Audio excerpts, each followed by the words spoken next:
aprons dusted in flour from food-backed kitchens, clipboards loaded with hope outside council missions, high-vis vests like armor in the morning rain, smiles stretched wide enough to carry someone else's pain. You'll find them in Peckham, painting dreams in pavement cracks, turning chicken shop chatter into youth-led acts. In Warworth, they're walking Wi-Fi connected kids into futures that were told they could not reach. They weave magic through estate stairwells in Camberwell, turning late night phone calls into safety spells. These are the ones who don't clock off, whose shift starts when someone else has had enough. In Rotherham, they ferry elders into warm rooms, serving tea with stories, mending silence with spoons. In Canada Water, they run workshops that ripple, build unity from cardboard and futures from scribble. From Nunhead's allotments to Dulwich's Green, they tend to more than just soil. Growing confidence encompassed in conversations, they cultivate that which cannot be seen. They are the caretakers of the unspoken need. Quiet revolutionaries. We don't lead with speed, but with steadiness, with patience, with the grace of a second helping and the faith of a third chance. In Elephant and Castle, they are architects of the invisible, building safe spaces between demolished dreams and regeneration schemes. They stitch community into concrete, holding circles where trauma and truth finally meet. In London Bridge, they walk beside the night shift, lending torchlight to the overlooked and adrift. In Borough and Bankside, they stand tall in markets, where culture and care dance in community pockets. Where tourists see theatre, they see truth. Because behind every stage, there is someone sweeping off sorrow. In Bermondsey, there is a drumbeat that makes legends like Russell Dryden. They move to their own rhythm, keeping tempo through hardship and hold space with precision. These are the people who go beyond the job title, past the funding round, beyond the cycle. The ones who answer calls that weren't even made yet, who show up without being asked, because they get it. You don't measure their work in hours, you measure it in lives changed, in hot meals served, in anxious hands calmed, in laughter in halls that once stood silent and alarmed. A Southwark Star is not just a helper, they are a healer, holder of heavy things, a fixer of frayed seams in the fabric of our streets. They are the how can I help in a room of I can't, the yes in a chorus of no, the glue between services, souls and places that grow. So say their names with pride, honor the footprints that they've left behind. In every postcode from SC1 to SC22, the email sent at 2 a.m, the plans carried through. This borough is better because of you. Because you said yes. Because you didn't wait. Because you gave more than you had to give. And you still showed up great. So shine on, Southwark Star. Celebrates with our 223 incredible volunteers that make up the Community Health Ambassador Programme.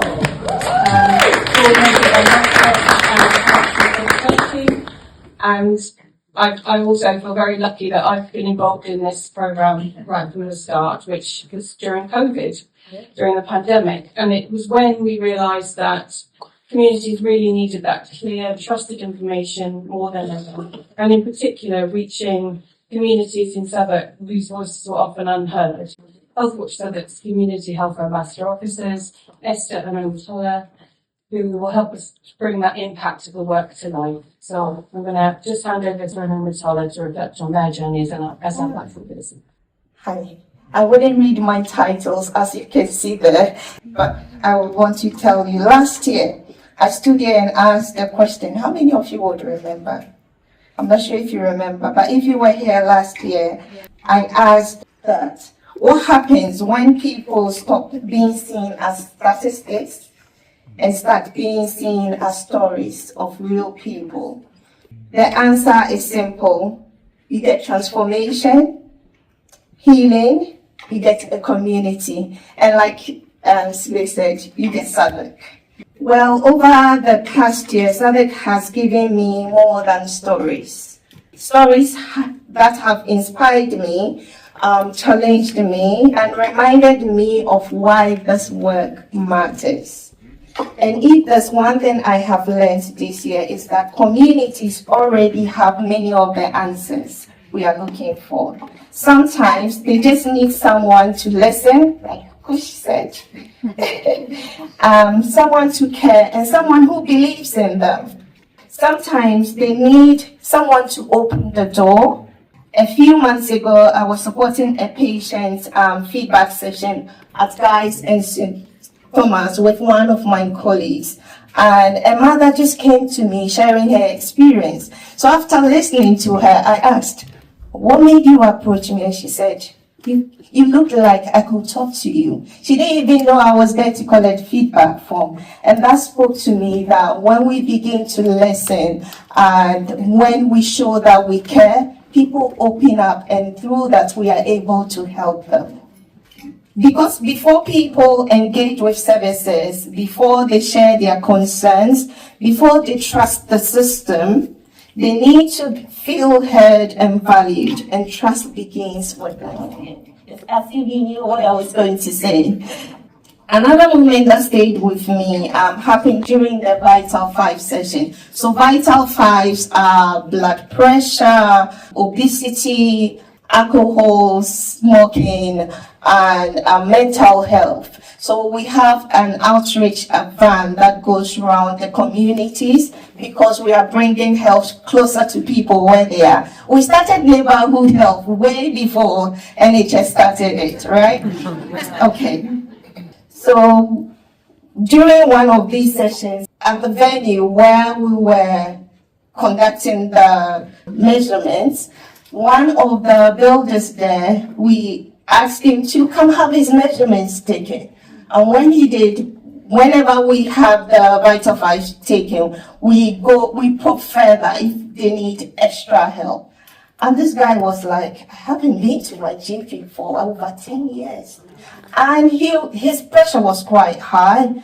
And not that he didn't care, but because life got in the way. So when we do this thing, we take care closer to people where they are, because we've realized that the people who need the help the most are not waiting in GP sitting rooms. They are not in the waiting area, they are in the communities. So this shows how much the work we are doing matters.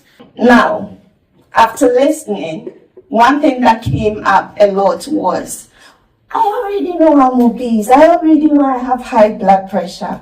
I already know that my glucose level is high. Now I need someone to help me bring them down. The signposting you are giving me doesn't help. So after listening, I developed my project, which I'm going to talk to you about. It's called Fuel Your Body, the art of eating and hydrating for optimal health. Now, the idea came from years of listening to residents. People told me they wanted to be healthier, they wanted to shed off excess weight, they wanted to bring their blood glucose down, blood pressure down, just feel healthier again. And I always say I'm a walking billboard, okay?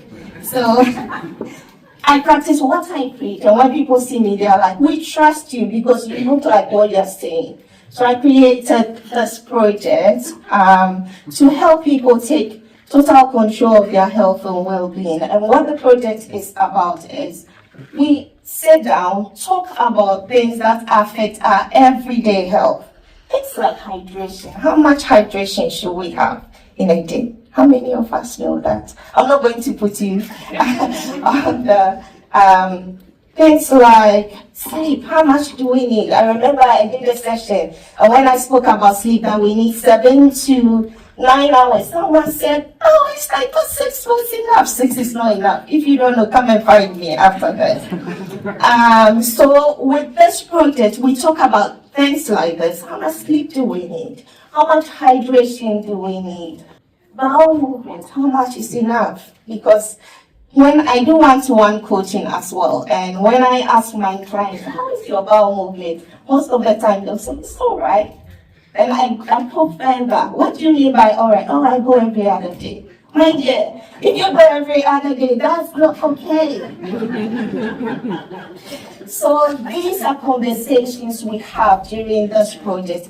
And after that, we cook a meal together because food takes about 80% when it comes to health and well-being.